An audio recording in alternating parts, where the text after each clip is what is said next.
Good morning. आज अपन 12th biology के अंदर 6th चैप्टर पढ़ रहे थे। उसमें आप जल अवशोषण की क्रियाविधि के बारे में पढ़ रहे थे कि जल अवशोषण क्रियाविधि अपन ने पढ़ा था लास्ट के क्रेमर के अनुसार। जल अवशोषण की जो क्रियाविधि है दो प्रकार से हो सकती है। उसमें पढ़ा था निष्क्रिय और सक्रिय के बारे में अपन थोड़ी सी कल पढ़ा था कि निष्क्रिय और सक्रिय होता है। आज इनके बारे में थोड़ी सी जानकारी लेते हैं कि जब देखिए क्या होता है कि भाई जब जल का अवशोषण जो होता है आपके कि जल अवशोषण जो होता है वो आपके क्या है कि जल अवशोषण का कार्य क्या है, वाष्पोत्सर्जी पृष्ठ अर्थात पत्तियों में स्थित होते हैं। तो भाई कोई भी पात्र जल अवशोषण करता है, इसका कारण क्या माना गया है? ज़्यादातर पात्रों की बात करें जल अवशोषण का मुख्य कारण क्या माना गया है कि पत्तियों के अंदर क्या पाया जाता है, आपके वाष्पोत्सर्जी कारक स्थित होते हैं पत्तियों के अंदर। ठीक है, जिसकी वजह से क्या होता है, जो जल है वो आपके जड़ के द्वारा क्या करता है, बाकी भागों तक पहुंचता है। तो पत्तियों के अंदर क्या पाया जाता है, आपके वाष्पोत्सर्जी पृष्ठ पाया जाता है। वाष्पोत्सर्जी पृष्ठ पाया जाता है। देखिए क्या सुनिएगा कि जल अवशोषण में मुख्य रूप से ज़्यादातर पात्रों की बात करें, ठीक है, कि आप समझ लीजिए एक रेशियो है इसका कि भाई 96 to 98% पात्रों की समझ लीजिए आप कि उनके अंदर जल अवशोषण वो निष्क्रिय विधि के द्वारा होता है। इनमें क्या होता है कि पत्तियों के अंदर क्या पाया जाता है, वाष्पोत्सर्जी पृष्ठ पाया जाता है। वाष्पोत्सर्जन तो आप जानते हैं कि पत्तियों के अंदर पाए जाने रंध्रों के द्वारा जल की जलवाष्प के रूप में हानि वाष्पोत्सर्जन कहलाता है। और आपको पता है वाष्पोत्सर्जन एक हानिकारक और एक अच्छी क्रिया दोनों प्रकार की है। लेकिन पात्रों को अधिक तापमान से बचाना, पात्रों को जलने से बचाने का कार्य किसका होता है, वाष्पोत्सर्जन की क्रिया के द्वारा ही होता है, संभव है। क्योंकि आपको पता है जैसे मान लीजिए पत्ती है और बहुत ज़्यादा धूप पड़ रही है, समझ आप टाइम देख लीजिए कि जब बहुत ज़्यादा धूप होती है, धूप का समय होता है 12 से लेकर 3 बजे के बीच का जो समय होता है उसमें बहुत ज़्यादा भयंकर धूप होती है। ठीक है, तो अब ये पत्ती होती है जो पादप, अब धूप ज़्यादा पड़ती है तो ये भी सजीव क्रिया है, तो ये क्या हो जाती है, झुलस जाते हैं। अभी जलने वाले होते हैं उसमें क्या होता है, रंध्र खुल जाते हैं और ये क्या करते हैं, यहाँ पत्ती के अंदर जो पाया जाता है जाइलम जो होता है वो क्या करता है, पत्ती का जाइलम जो होता है वो आपकी शाखा से तने के जाइलम को एक प्रेशर देता है कि जल ऊपर भेजो नहीं तो हम जल जाएंगे। तो एक दाब उत्पन्न होता है जिसकी वजह से जल होता है, वाष्पोत्सर्जन की वजह से इन रंध्रों के पास होता है। रंध्रों से जब जल बाहर निकलता है तो ये पत्तियों पे क्या हो जाता है, कुछ जल की मात्रा जाती है, इसमें ठंडक हो जाती है और इनका टेम्परेचर थोड़ा कम हो जाता है। तो कहने का मतलब क्या हुआ, जल जो है ज़्यादातर जो वाष्पोत्सर्जक पृष्ठ है, ठीक है, अर्थात पत्तियों में ये पाया जाता है, पत्तियों के अंदर ही होते हैं, रंध्र पाए जाते हैं और इनके द्वारा क्या होता है, जल की हानि होती है। तो इनके द्वारा क्या होता है, एक तनाव उत्पन्न होता है जिसकी वजह से क्या होता है, जल ऊपर चढ़ता है। तो इसमें से जड़ क्या करती है, माध्यम का कार्य करती है। तो जड़ क्या कार्य करती है कि जड़ की जो कोशिकाएं हैं केवल मार्ग देती है। तो जड़ की कोशिकाएं क्या कार्य करती है, मार्ग का कार्य करती है, रास्ता देती है, हाँ यहाँ से जल ऊपर जाएगा। जड़ क्या करती है, मार्ग का या रास्ते का कार्य करती है।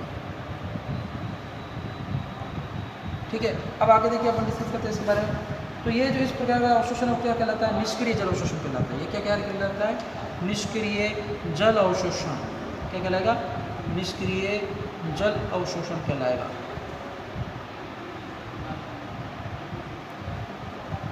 ठीक है, निष्क्रिय जल अवशोषण मतलब क्या हो गया, वापस सुन लीजिए एक बार कि जब जल अवशोषण के कारक जो होते हैं वो वाष्पोत्सर्जी पृष्ठ या पत्तियों में स्थित होते हैं, वो जड़ क्या करती है, सिर्फ एक मार्ग का कार्य करती है। ठीक है, तो इस विधि को क्या कहते हैं, आपके निष्क्रिय जल अवशोषण कहा जाता है। इसके विपरीत दूसरा जो है वो क्या है, सक्रिय जल अवशोषण है। ये निष्क्रिय और सक्रिय जो एक दूसरे के विपरीत है, और सक्रिय जल अवशोषण की बात करते हैं कि सक्रिय जल अवशोषण क्या होता है, इसकी बात देखिए कि जब जल जो अवशोषण है, तो जब जल अवशोषण के जो कारक हैं वो आपके जड़ में उपस्थित होते हैं और जड़ की जो कोशिकाएं हैं वो अवशोषण में सक्रिय होती है। इस सक्रिय जल अवशोषण मतलब क्या हो गया, तो जल अवशोषण कब किससे हो, तो जल अवशोषण की क्रिया में, जल अवशोषण की क्रिया में जड़ की कोशिकाएं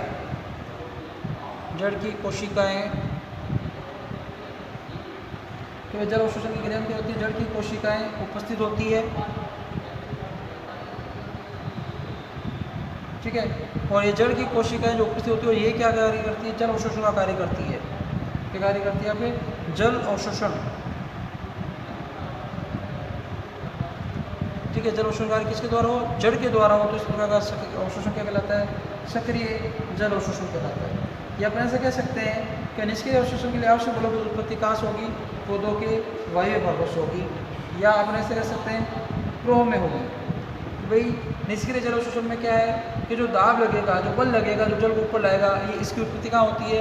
पादपों के वायवीय भाग या अपन कह सकते हैं प्रोक के अंदर, ठीक है। जबकि सक्रिय जल अवशोषण में जो आपके दाब की बलों की आवश्यकता है, ठीक है, इसकी उत्पत्ति कहाँ से होगी?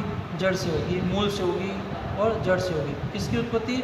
आवश्यक बलों की उत्पत्ति जो जल अवशोषण के लिए उत्तरदायी होंगे। आवश्यक बल जो किसके लिए उत्तरदायी होंगे? जल अवशोषण के लिए उत्तरदायी होंगे। ये दोनों में महत्वपूर्ण अंतर है। और निष्क्रिय अवशोषण में मूल की भूमिका क्या रहती है? गौण रहती है, कोई सिर्फ एक माध्यम का कार्य करती है, सक्रिय भूमिका नहीं निभाती है। जबकि सक्रिय जल अवशोषण में जड़ क्या करती है? सक्रिय भागीदारी निभाती है और ये ही उत्तरदायी होती है हर कार्य के लिए। दोनों में क्या अंतर हो गया? मुख्य अंतर कि निष्क्रिय जल अवशोषण है उसमें जड़ जो होता है एक माध्यम का कार्य करती है, रास्ता प्रदान करने का कार्य करती है, ठीक है। और जो जल अवशोषण के लिए वायवीय भाग जिम्मेदार होते हैं। जबकि सक्रिय जल अवशोषण क्या होता है? जड़ सक्रिय होकर कार्य करती है, जल अवशोषण मुख्य योगदान देती है और आवश्यक बल जो होते हैं वो अपने क्या होते हैं? किससे उत्पन्न होते हैं? आपके जड़ के द्वारा उत्पन्न होते हैं। अब देखिए अपन पढ़ते हैं डिटेल में निष्क्रिय या निश्चेष्ट जल अवशोषण की क्रियाविधि की बात करेंगे। ये तो दोनों में मेन अंतर हो गया कि जल अवशोषण के अंदर सक्रिय अवशोषण क्या होता है, निष्क्रिय अवशोषण क्या होता है। अब आप आगे देखिए,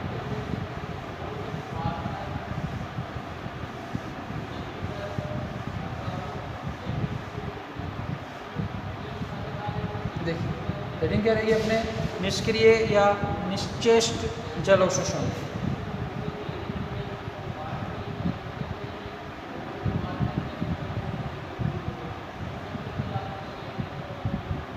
निष्क्रिय या निश्चेष्ट जल अवशोषण।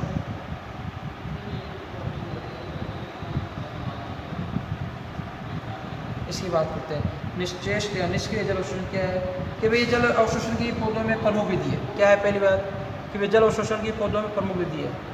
जल अवशोषण की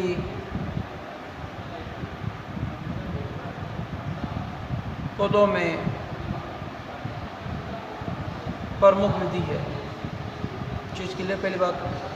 और अधिकांश पौधों में अवशोषित जल की 90 से 96 है कि जो जल अवशोषित होता है, जल अवशोषित होता है पादपों के अंदर, जल अवशोषित होता है पादपों के अंदर,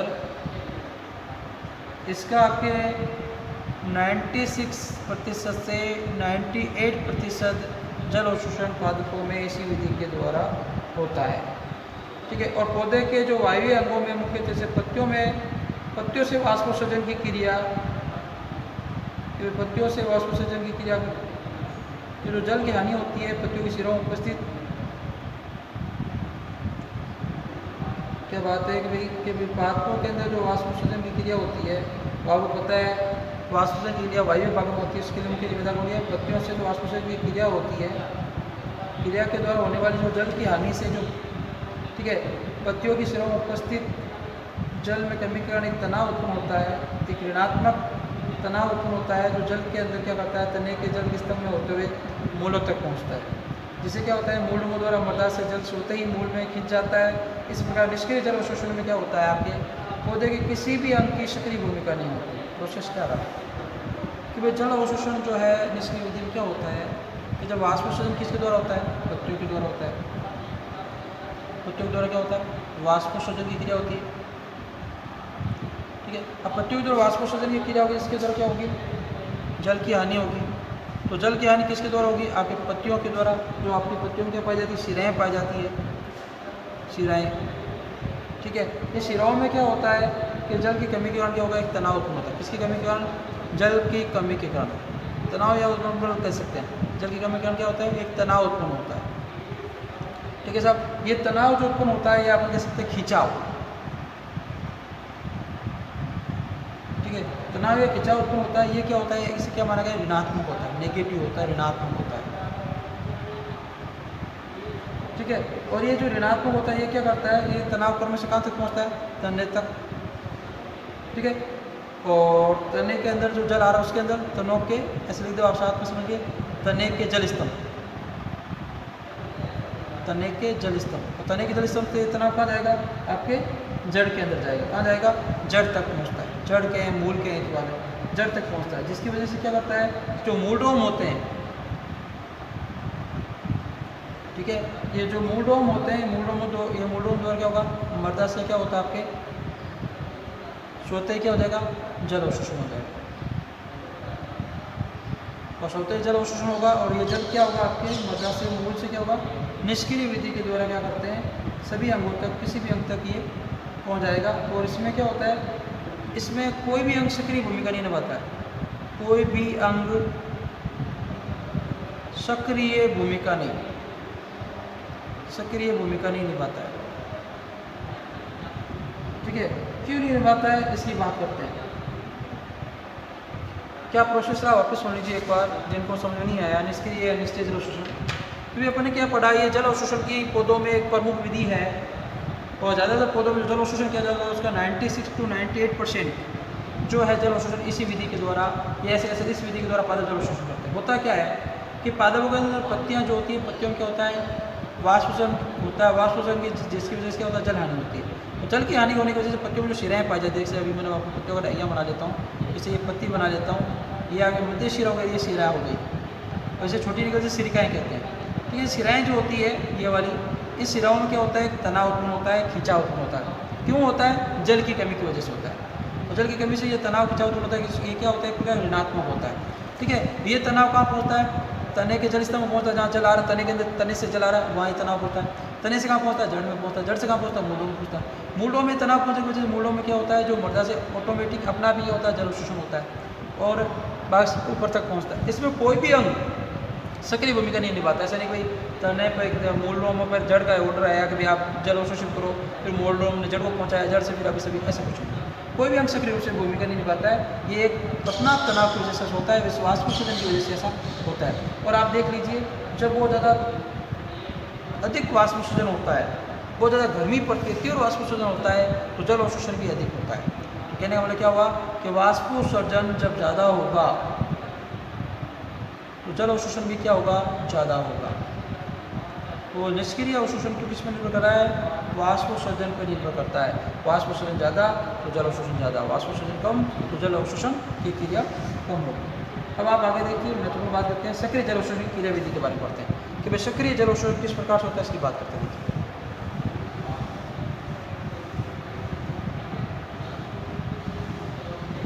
कि भाई सक्रिय जल अवशोषण की क्रिया विधि पढ़ेंगे। सक्रिय जल अवशोषण क्या होता है,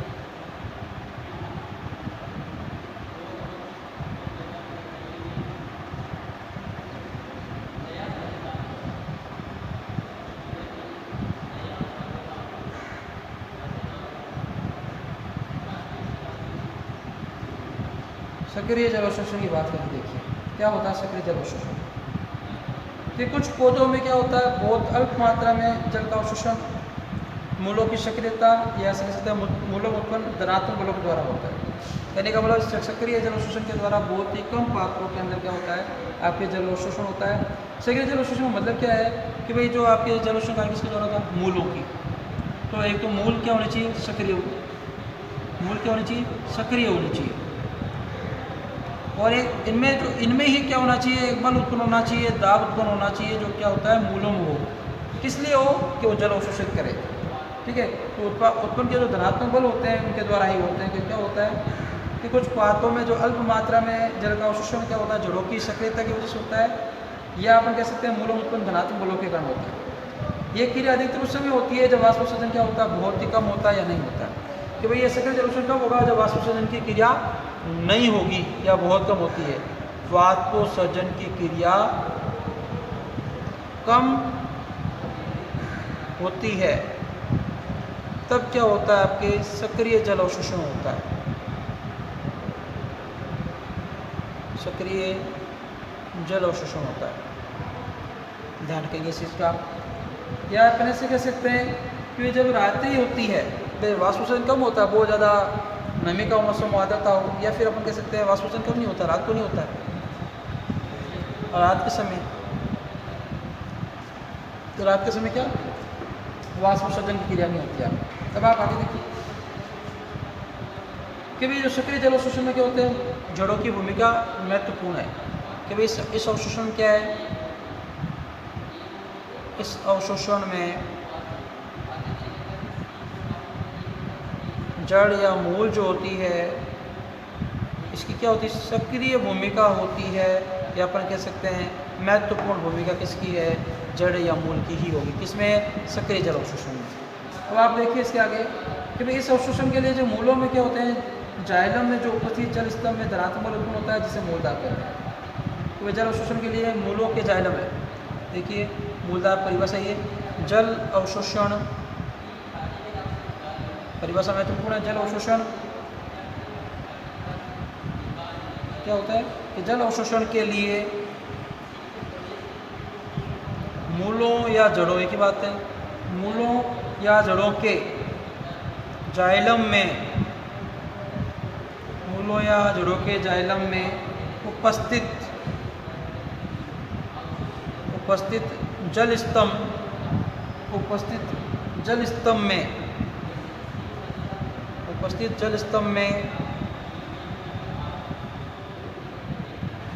धनात्मक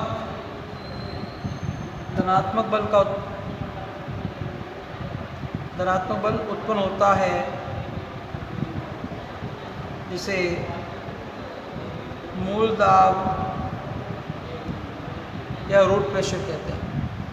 कि भाई जल अवशोषण के लिए क्या होता है, जड़ों के जाइलम, सभी के अंदर, जड़ के अंदर भी जाइलम पाया जाता है, तने के अंदर जाइलम पाया जाता है। जाइलम क्या जल और खनिज लवणों का परिवहन करता है, पढ़ चुके हैं छोटी क्लासेस के अंदर, 11th क्लास के अंदर, ठीक है। तो जल अवशोषण के लिए होता है, मूलों के जाइलम क्या होता है कि मूलों जाइलम उपस्थित जल होता है, इस जल के स्तंभ, जल स्तंभ लोग है, जैसे ये मान लीजिए जल है, तो ये जल जा रहा है, इसको क्या बोल देंगे, जल स्तंभ बोल देंगे, क्या बोल देंगे, जल स्तंभ। तो जल स्तंभ में क्या होता है, आपके धनात्मक बल उत्पन्न होता है, धनात्मक जो ऊपर की तरफ भेजेगा, तो धनात्मक बल उत्पन्न होता है, जैसे क्या कहा जाता है, मूलदाब कहते हैं। तो मूलदाब की परिभाषा भी 1 नंबर की महत्वपूर्ण है, एग्जाम आ सकता है, तो ध्यान रखें। मूलदाब क्या होता है कि जल अवशोषण के लिए मूलों के जाइलम में उपस्थित जल स्तंभ में एक धनात्मक बल उत्पन्न होता है, ये धनात्मक दाब उत्पन्न होता है, उसे क्या कहते हैं, मूलदाब कहते हैं। देखिए अब आप मैं तुम्हें बात करते हैं, या रूट प्रेशर कहते हैं। इस बल के लिए क्या है कि इस बल जैसे ओपी के द्वारा मूलें मृदा जल को बलपूर्वक भीतर की ओर खींचती है, यह अवशोषित करती है, किसके कारण, ओपी में आपको पढ़ा चुका हूँ, ऑस्मोसिस प्रेशर, ठीक है, या प्राशण दाब भी कहते हैं इसको। तो इस ओपी के द्वारा क्या होता है, मूलें क्या करती है, मृदा जल को बलपूर्वक खींचती है। इसके क्या होता है, ओपी की वजह से कि जो मूल होती है ये आपको क्या करती है कि जो जड़ें होती है, मूल होती है, क्या करती है, मृदा जल को बलपूर्वक खींचती है, मृदा जल को बलपूर्वक खींचना, इसकी वजह से ऑस्मोसिस प्रेशर, जैसे कहते हैं प्रासरण दाब की वजह से। और इससे क्या होता है, और ये जल अवशोषित करती है, बलपूर्वक खींचेगी, इससे क्या होगा, जल अवशोषण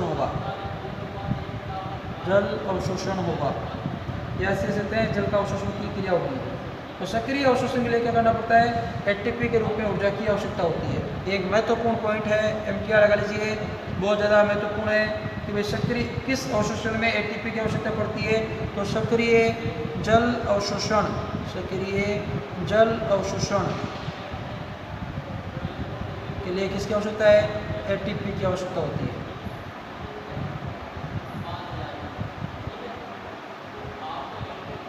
एटीपी की आवश्यकता होती है, जो क्या करती है, मूलों की श्वसनशील कोशिकाओं द्वारा प्रदान की जाती है। तो ये एटीपी की आवश्यकता क्यों होती है कि जो जड़ें होती हैं उनकी श्वसनशील जो होती है भाग होती द्वारा कोशिका को प्रदान की जाती है। इस विधि द्वारा जल अवशोषित मात्रा काफ़ी कम होती है। जैसे इस विधि के द्वारा सक्रिय जल अवशोषण विधि द्वारा सिर्फ 2 से 4% ही पात्रों में क्या होता है, जल अवशोषण होता है। ऐसे कह सकते हैं जल के अवशोषण की मात्रा होती है, जल अवशोषण 2 से 4% ही होता है। कितना होता है, 2 से 4% ही होता है। और देखिए सुनिए आप, सक्रिय जल अवशोषण की क्रिया में क्या होता है कि जब मूल या जड़ सक्रिय होकर क्या करती है, धनात्मक बल या दाब उत्पन्न करती है, जिसकी वजह से जल का परिवहन होता है, जल का अवशोषण होता है, उसे क्या कहते हैं, सक्रिय जल अवशोषण कहते हैं। और ये सक्रिय जल अवशोषण कब होगा, जब वाष्पोत्सर्जन की क्रिया कम होती है या नहीं होती, कब नहीं होती है, रात के समय, तब सक्रिय जल अवशोषण के द्वारा पात्रों में जल का अवशोषण होगा। अब इसमें एक विधि, इसमें क्या होता है, एक पढ़ा आपने कि भाई इस अवसर में क्या होती है, जड़ें या मूल क्या होती है, सक्रिय भूमिका निभाती है, इनका योगदान होता है, ये मार्ग का कार्य नहीं करती है, मुख्य भूमिका निभाती है। और फिर अपने पढ़ा मूलदान कि जल अवशोषण के लिए मूलों के जायला में उपस्थित जल स्तंभ में धनात्मक बल उत्पन्न होता है, उसे क्या कहते हैं, मूलदाब कहते हैं। अब होता क्या है कि प्राशन दाब जो होता है, इसकी वजह से जो जड़ें होती है क्या करती है, मृदा से जल को बलपूर्वक खींचती है। कि प्राशन दाब क्या होता है, जल को अपनी ओर खींचता है, क्योंकि प्राशन दाब आपने पढ़ रखा है, ये क्या करता है, विलय और विलय को अलग करने का कार्य करता है। यह ऐसे कह सकते हैं प्राशन दाब का मुख्य कार्य होता है कि जल को अपनी तरफ खींचने का कार्य करता है। तो प्राशन दाब की वजह से क्या होता है, मृदा ये जड़ें क्या करती है, मृदा से जो मृदा जल होता है, आपको पढ़ाया था कल ही, मृदा जल जो होता है कि जब धीमी गति से बारिश होती है तो जल जमीन में जाता है, मृदा में जाता है, उसे क्या कहते हैं, मृदा जल कहते हैं। तो मृदा जल में कौन सा जल प्राप्त होता है, पादपों को केशिकीय जल।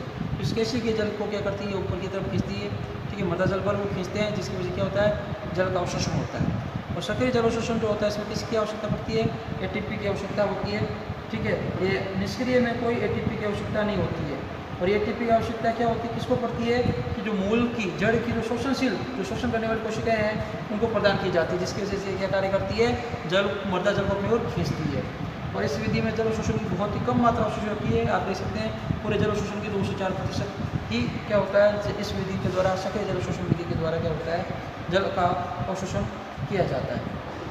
बाकी जो जल अवशोषण है वो किसके द्वारा किया जाता है, आपके निष्क्रिय विधि के द्वारा किया जाता है। ये हो गया सक्रिय अवशोषण क्या होता है और निष्क्रिय क्या होता है, दोनों में क्या अंतर है, मैंने आपको सभी अंतर बता दिए, सभी पॉइंट्स आपको क्लियर करा दिए। कोई भी डाउट हो, ठीक है, फिर भी आप मैसेज करके पूछ सकते हैं, कोई चीज़ समझ नहीं आए तो। अब अगला है अपनी हेडिंग, पादपों में जल का मार्ग।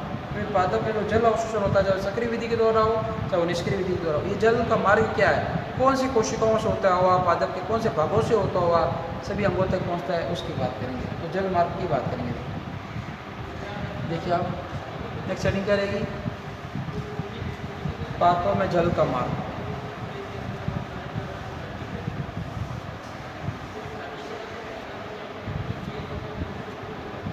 देखिए हेडिंग क्या है, पादपों में जल का मार्ग।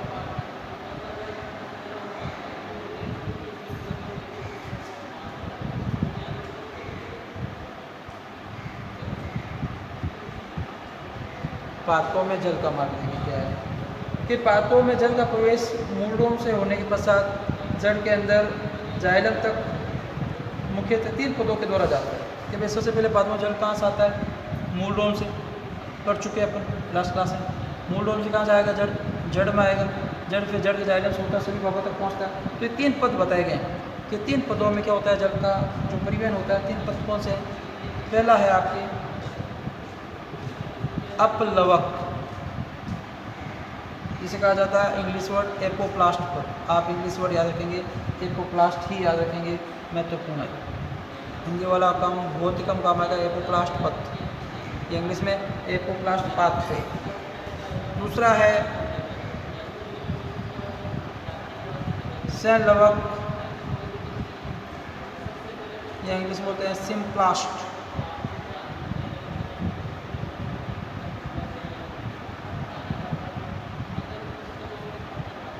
तीसरा आता है रसधानीय पथ, इंग्लिश में कहा जाता है वेक्यूलर पथ या पाथवे। देखिए अपन क्या पढ़ रहे हैं कि पादपों में जल का मार्ग। सबसे पहले जल कहाँ प्रवेश करता है, मूलों में। मूलों से जल कहाँ जाता है, आपके जड़ के अंदर जो जाइलम पाया जाता है वहाँ जाता है। इस जाइलम से आपके 3 पथों में जाता है, ठीक है, या तो एपोप्लास्ट पथ के द्वारा, सिम्प्लास्ट पथ के द्वारा, या रसदानी पथ के द्वारा। ये 2 ज़्यादा महत्वपूर्ण है, ये इतना महत्वपूर्ण है, ये 2 इनमें से 2 में से एग्जाम में क्वेश्चन बनने के चांसेस बहुत ज़्यादा रहते हैं। अब 2 पथों की बात करेंगे। सबसे पहले अपन पढ़ते हैं अपलवक या एपोप्लास्ट पथ की बात करते हैं कि भाई अपलवक जो पाथ है, एपोप्लास्ट पाथ है, ये क्या होता है, इसकी बात करते हैं। तो हेडिंग क्या रहेगी, फर्स्ट हेडिंग वापस एपोप्लास्ट पथ।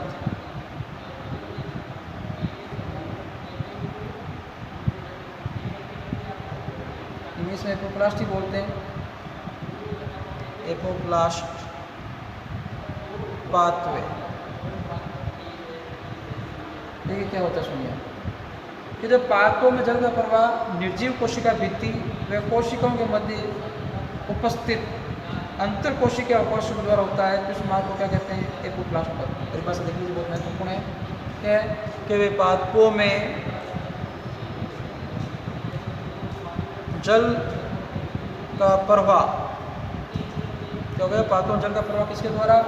निर्जीव कोशिका भित्ति क्या मृत होती है? निर्जीव कोशिका भित्ति, निर्जीव कोशिका भित्ति और साथ में कि कोशिका के मध्य जो उपस्थित होते हैं अंतराकोशिकीय अवकाशों, अंतराकोशिकीय अवकाश, अंतराकोशिकीय अवकाश क्या है? निर्जीव है। अंतराकोशिकीय अवकाश, अंतराकोशिकीय अवकाशों के द्वारा होता है, तो उसको क्या कहते हैं? एपोप्लास्ट कहते हैं। सारांश क्या निकला? एक लाइन में कहें तो एपोप्लास्ट में पता है कि जब जल का प्रवाह निर्जीव पादपों के निर्जीव भागों के द्वारा होता है तो उसके बोलते हैं एपोप्लास्ट कहा जाता है। परिभाषा याद रखेंगे, इतना हो गया। तो ये यहाँ पर क्या होता है? जल का ये प्रवाह जो है अनियंत्रित या विषम के द्वारा होता है। तो ये अनियंत्रित होगा, निर्जीव भाग है, उनको पता ही नहीं कितना जल लेना कितना नहीं लेना, तो जल का प्रवाह कैसे होता है? अनियंत्रित होता है। तो किसके द्वारा होता है? अनियंत्रित तथा विषम द्वारा होता है। विषम पढ़ा चुका हूँ मैं आपको, अधिक सांद्रता से कम सांद्रता की ओर गति विषम द्वारा होता है। तो एपोप्लास्ट की परिभाषा से पता चल गई कि पादपों में जल का प्रवाह जब निर्जीव कोशिका भित्ति तथा कोशिका के मध्य उपस्थित अंतराकोशिकीय अवकाशों के द्वारा होता है, तो इस पद को क्या कहते हैं? एपोप्लास्ट पद कहते हैं। और ये जहाँ पर जल का प्रवाह जो होता है वो अनियंत्रित और क्या होता है? विषम विधि के द्वारा होता है। अब देखिए कहाँ पर होता है, कौन कौन से निर्जीव भागों से? तो कि पादपों की जड़ों में पाई जाने वाली एंडोडर्मिस, जिसे बोलते हैं अंतस्तोचा। अंतस्तोचा आपको पता है, अपने 11 में पढ़े थे, 16, 17, 18 चैप्टर वहाँ पे इनके डिटेल पढ़ी थी। आपके जड़ का आपने सेक्शन कट पढ़ा था, एक बीजपत्री का, द्विबीज, तो वहाँ पे सब वर्ड आ गए थे। मैंने आपको समझा रखा था एंडोडर्मिस क्या होता है। अंतस्तोचा ये जो एंडोडर्मिस होती है, इसकी भित्ति पे किसका जमाव पाया जाता है? इसमें क्या पाई जाती है? कैस्पेरियन पट्टिका पाई जाती है। क्या पाई जाती है? कैस्पेरियन पट्टिका। क्या पाई जाती है? कैस्पेरियन पट्टिकाएँ पाई जाती है। ये जो कैस्पेरियन पट्टिकाएँ जो होती है, इनमें क्या होता है? सुबेरिन का जमाव हो जाता है। किसका जमाव होता है? सुबेरिन का। और आपको पता कल ही पढ़ा था, सुबेरिन का जमाव होने की वजह से क्या हो जाते हैं? पादप भाग निर्जीव हो जाते हैं या जल के लिए क्या हो जाते हैं? अपारगम हो जाते हैं। तो ये अंतस्तोचा जो होती है, इसके अंदर कैस्पेरियन जो पट्टिका पाई जाती है, उसमें सुबेरिन का जमाव होने की वजह से क्या हो जाती है? ये जल के लिए क्या हो जाती है? अपारगम हो जाती है। तो ये क्या हो जाती है? जल के लिए अपारगम है। ठीक है, ये जल के लिए क्या होगी? अपारगमी हो जाती है। कौन? आपके एंडोडर्मिस की कैस्पेरियन पट्टिका जो पाई जाती है इनकी वजह से। अतः अपन कह सकते हैं अंतस्तोचा से इस विधि द्वारा जल का प्रवाह नहीं हो सकता। कि अंतस्तोचा जो है तो क्या होता है? इस विधि के द्वारा आपके जल का प्रवाह नहीं हो सकता। अगर अंतस्तोचा की कोशिकाओं से भाई अंतस्तोचा की जल का प्रवाह क्यों नहीं होगा? कि ये तो सुबेरिन का जमा हो गया, इसलिए जल के लिए क्या हो गई? अपारगमी। जल को ही नहीं जाने देगी तो अपन जल का प्रवाह तो पढ़ रहे हैं, तो इसलिए जल का प्रवाह इस विधि के द्वारा नहीं होता है। तो अंतस्तोचा की कोशिकाओं से जल का प्रवाह इनकी कोशिका कलाओं द्वारा संपन्न होता है। कि जो आपकी कोशिका कला होती है, कोशिका झिल्ली होती है, उसके द्वारा क्या होता है? आपके संपन्न होता है। तो जल के इस मार्ग को क्या कहा जाता है? पार कला परिपथ भी कहा जाता है। कि क्या हो कि जब जल का प्रवाह आपके अंतस कोशिका जो होती है, अंतस्तोचा की जो कोशिका का अंदर जो जल का प्रवाह किसके द्वारा होता है? कोशिका कला के द्वारा या कोशिका झिल्ली के द्वारा हो, कोशिका कला द्वारा हो, उसे क्या कहा जाता है? आपके जल के इस मार्ग को क्या कहेंगे? पार कला परिपथ। क्या कहेंगे? पार कला परिपथ कहते हैं। अब आपके रहा आगे समपल्वक या सिम्प्लास्ट की बात करते हैं। कि भाई सिम्प्लास्ट क्या होता है, इसकी बात करेंगे। ठीक है, कि सिम्प्लास्ट के द्वारा किस प्रकार से जल का परिवहन होता है, इसकी क्या महत्वपूर्ण योग्यता है, क्या परिभाषा है, देखिए। तो इसके बारे में बात करते हैं, फिर इसको सबको लास्ट में एक बार डायग्राम से भी समझेंगे। कि कौन से निष्क्रिय पथ है, कौन से सक्रिय पथ है। दूसरा क्या आ गया अपने संलवक या सिम्प्लास्ट में क्या होता है, देखिए। कि जब जल एक कोशिका से दूसरी कोशिका में आपके किसी द्वारा प्लाज्मोडेस्माटा या जीवद्रव्य से होते हुए जाए, तो इस प्रवाह को क्या कहेंगे? सिम्प्लास्ट। तो कहने का मतलब जब पादपों के सजीव भागों से जल का प्रवाह होता है तो उसे क्या कहते हैं? सिम्प्लास्ट। किस भागों के द्वारा? सजीव भागों के द्वारा। और सजीव भाग क्या हो गए? आपके जीवद्रव्य है, या अपन कह सकते हैं प्लाज्मोडेस्माटा। आपको बताया था कोशिकाओं के मध्य, एक कोशिका से दूसरी कोशिका के मध्य किसी पदार्थ का परिवहन करना हो तो कौन? तो संरचना बनती है, उसे क्या कहते हैं? प्लाज्मोडेस्माटा। 11th क्लास में आपको पढ़ाया था इसके बारे में डिटेल में। क्या कहलाती है? प्लाज्मोडेस्माटा। क्या हो कि जब एक कोशिका से, मान लीजिए एक कोशिका है, इसे भी कोशिका में जल का प्रवाह करना है, ठीक है। तो इसके बीच में जिसके द्वारा जल का प्रवाह हो रहा है वो क्या कहलाता है? प्लाज्मोडेस्माटा। ये इंजन कहा जाता है जीवद्रव्यीय तंतुकों के द्वारा होता है। क्या सिम्प्लास्ट याद रखना से सजीव, तो जब पादपों में जल का प्रवाह सजीव पादपों के द्वारा हो उसे क्या कहते हैं? सिम्प्लास्ट कहा जाता है। और इस प्रकार का प्रवाह किस क्रिया के द्वारा होता है? परासरण क्रिया के द्वारा होता है। किसके द्वारा? परासरण क्रिया के द्वारा होता है, परासरण क्रिया द्वारा। ठीक है, तो परासरण क्रिया के द्वारा क्या होता है? सिम्प्लास्ट होता है। और इसमें ऊर्जा की आवश्यकता होती है। किसकी आवश्यकता होती है? ऊर्जा की आवश्यकता होती है। ऊर्जा की आवश्यकता, तो सजीव कोशिका को कार्य करने के लिए ऊर्जा चाहिए, ऊर्जा की आवश्यकता होती है। और इसे सजीव पथ भी कहते हैं, अभी बताया था। क्या कहा जाता है? सजीव पथ, क्योंकि सजीव कोशिकाओं के द्वारा होता है। और यह मार्ग अधिकतम प्रतिरोध वाला मार्ग है। अधिकतम प्रतिरोध वाला मार्ग मतलब अधिकतम घटनाओं का सामना करने वाला मार्ग होता है। अब तीसरा है राजधानी पथ, इसकी अपन नेक्स्ट क्लास में बात करेंगे, ठीक है। और इसको डायग्राम के द्वारा समझेंगे, फिर इसको अपन कंप्लीट करेंगे। तो आज के लिए इतना ही, बाकी जो है नेक्स्ट क्लास में पढ़ेंगे। Thank you.